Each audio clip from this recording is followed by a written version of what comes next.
Good morning, everybody. Now I'm here with uh, PhD Eric Vanderberg. Good morning, Eric. Hello, How are you? doing fine. Okay. My name is Ever Varela, and now I want I want to present to my expert. He has a PhD in evolutionary ecology at California University in Santa Barbara, United States. He also has a master degree in biology at Simon Fraser University in United States, and also a bachelor degree in zoology at Washington University, also in United States. He is our professor of general ecology in second year, and he also is the professor of uh, coastal ecology of third and fourth year here in Zamorano. For today, we are going to talk about snakes, first aid if we are bitten of a snake, and the the things that we must to do if we are bitten, and the things that we must not to do if we are bitten, and also the social impacts and the ecological impacts if snakes if the population of snakes comes down or if the snakes disappear. Okay, now I'm going to start with the interview. Okay, doctor, what could you tell me about snakes, something in general things? I think snakes are probably the most misunderstood creatures on the planet. Um, there are so many myths surrounding them, and they generally evoke fear in the population uh, in that is totally out of proportion with any threat that they present to people. Uh-huh. Well, uh, I guess that everybody have fear to the snakes because it is a reptile that is not good seen by all the people. And I want to know about the type of reproduction that these reptiles have. Some of them lay eggs. Some of them are what we call ovoviviparous, which means they produce eggs but don't actually lay them. So they keep them inside their body until they hatch, and so they give birth to live babies. That's for some snakes. Boas are an example. Some of the rattlesnakes are an example of that. Um, but being reptiles, they all produce a limited number of fairly large eggs, so they have relatively low reproductive rates. Mm-hmm. And is there a pattern in the reproduction that uh, Mhm. poisonous snakes, only poisonous snakes lay eggs, or only poisonous snakes lay uh, Mm. the birds to the new snake, the snake baby? No, I wouldn't say that there's a general pattern there. Mm, okay. And also, I want to know if the snakes that are a lot of snakes and a lot of snakes lives in the same ecosystem. I want to know if one species can live together with other other snakes of the same species, or also if one species can live with other species together. Okay. Yeah. Basically, what you're talking about there is what we refer to as niche use. You have a surprisingly large number of different snakes that you can find in a given area. in Honduras, there are probably close to 100 different species of snakes. Here on campus, probably about 20 different species. Um, but all of them have different niches that they occupy. That means they have a different each one has a different ecological function. Some of them are feeding mostly on mice and rats. Some of them are feeding on frog eggs. Some of them are feeding on grasshoppers or small insects. So they can coexist because they're not competing for the same food source. Within a single species, there is competition, but usually snakes don't fight, but it's what we call scramble competition. That is, um, if there is a large population of mice, that will support a large number of snakes because it's first come, first serve. Uh-huh. Okay. If there is a low population of mice, probably you will have a low population of their predators. Mm. Well, keeping in mind that some species in nature, in general, have mimicry Mhm. and some kind of mimicry. How is possible to differentiate with a poisonous snake with a snake that is not poisonous? uh, Interesting question. The whole idea of mimicry is to fool you. Yeah. Okay. And normally with snakes, it's a great idea. You look like a species that is poisonous, and therefore your potential predators are not going to mess with you because you're obviously dangerous, and the idea is to leave you alone. Mhm. Unfortunately for snakes, their mimicry is so good that people are also confused, and confused people react by killing you. Yeah. So, um, the answer is basically that for the average person, it's not going to be easy to know the difference.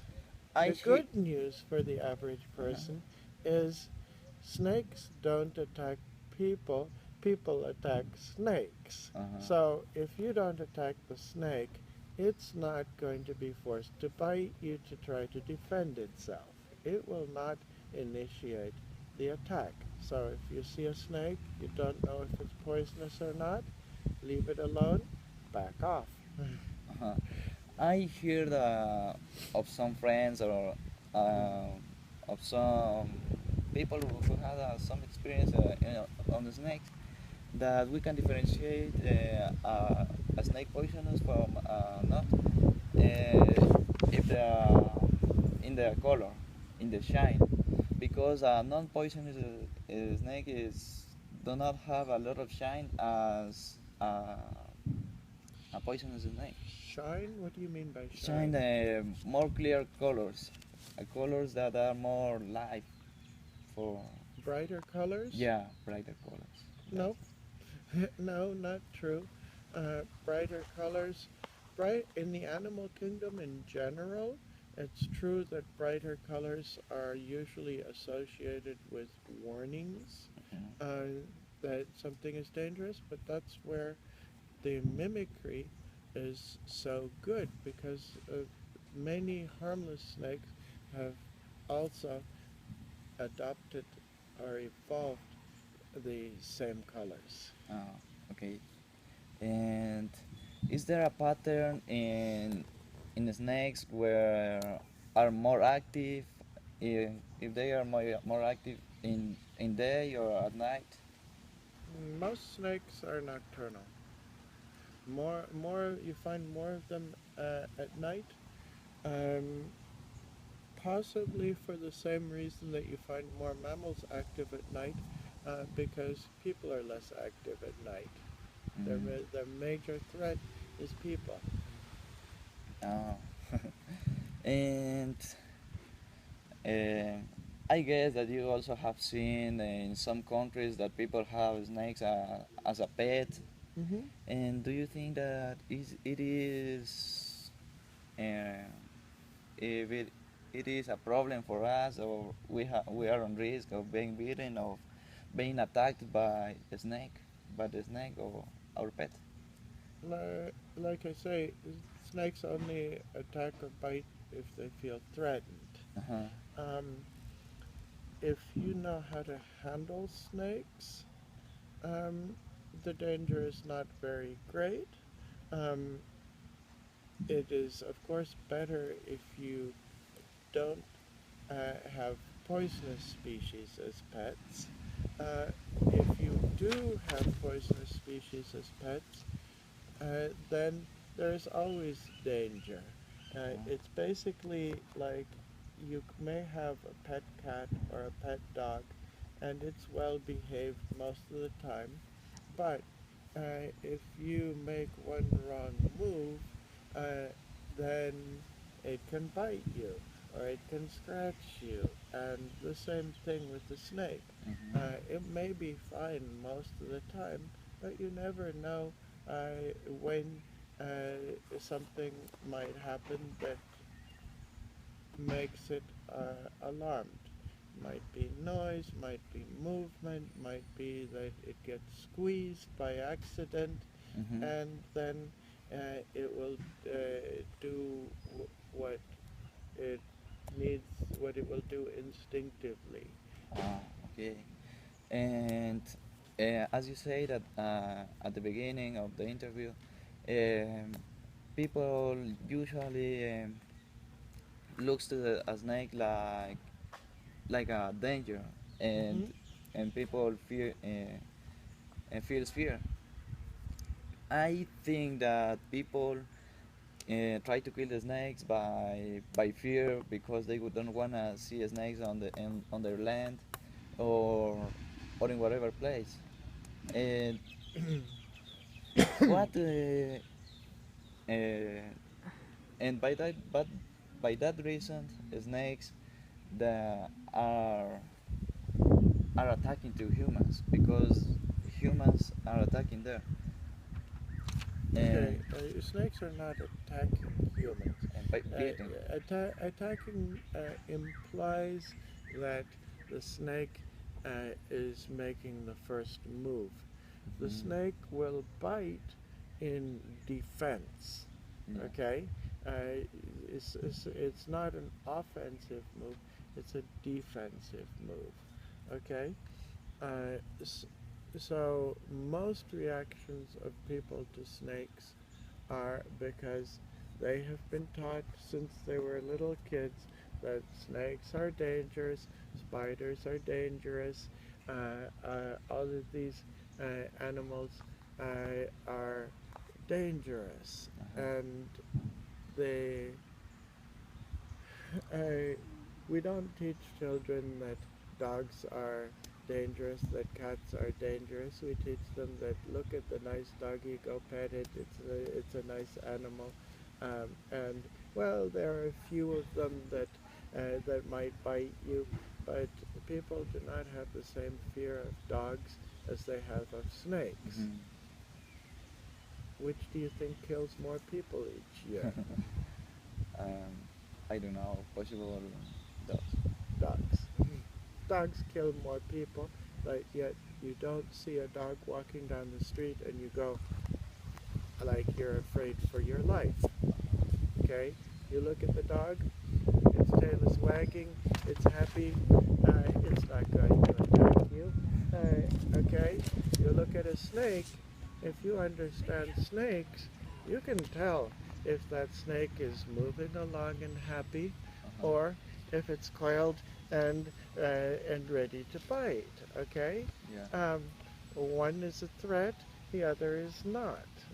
Just like the dog with showing its teeth and with the hairs up is ready to bite. Yeah. And the dog that's wagging its tail and walking along is not going to do anything. Yeah. And what could, in case of you're bitten by the snake, and what could you do to stay alive, to stay good? Oh, okay. Mm, if you were bitten by a snake, what are the steps that you follow to stay alive while the is coming? Okay, I, it's not a question of staying alive. You're going to be alive for some time after even a poisonous snake bites you. The odds, the probability that you will die having been bitten by a snake is maybe 1 in 1,000. Okay, so for every 1,000 people that are bitten, one dies. Okay, so you have a 99.9% that you're going to stay alive. Okay. So, so how do you make sure that you're in the 99.9% that don't die? Uh, Okay. Um, Number one, don't panic. Uh, most bites don't actually deliver any venom, and most of those don't. Most that do deliver some venom don't deliver enough to kill you. So even if you do nothing, you have a pretty good probability of surviving. 90% say. And if the snake is poisonous, of course. yeah. Okay, now basically, if you don't know whether it's poisonous or etc., you want to get to some medical facility as soon as possible. Yeah. But Okay. if we Uh, are in a rural zone or a rural area where there is not a lot of help, the most poisonous snake that we have around Honduras, after you get bitten with a large amount of poison, you still have 5 hours to get to help. well, Okay? Okay, so it's not going to kill you uh, for at least 5 hours. Okay, oh, so good. it's not like it's not like the movies where the person takes 10 steps and they're dead. Yeah. Okay, that is Hollywood. Mm. That's what makes people much more afraid than they should be. So don't panic. If you're on Zamorano campus, it's not going to take 5 hours to get to the clinic. How is it? The clinic has antivenom.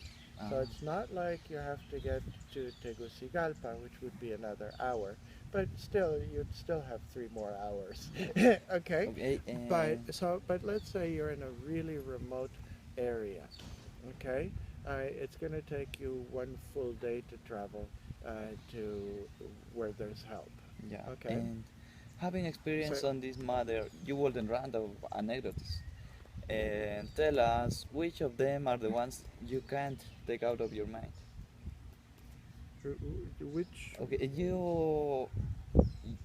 you had some encounters with the snakes in oh your yeah, life. oh, yeah. What is the Which ones are the most memorable? yeah? Um, okay, one when I was 10 years old, I was in Machu Picchu. At that time, there wasn't a convenient train or road to get to the ruins. There was a hiking trail. Um, I was walking alone, and uh, I have my foot raised, and as I'm just about to put it down, there's a poisonous snake coiled up, ready to strike. And that scared me. Wow. I mean, I knew it was poisonous. Um, I was also within striking distance, and at that time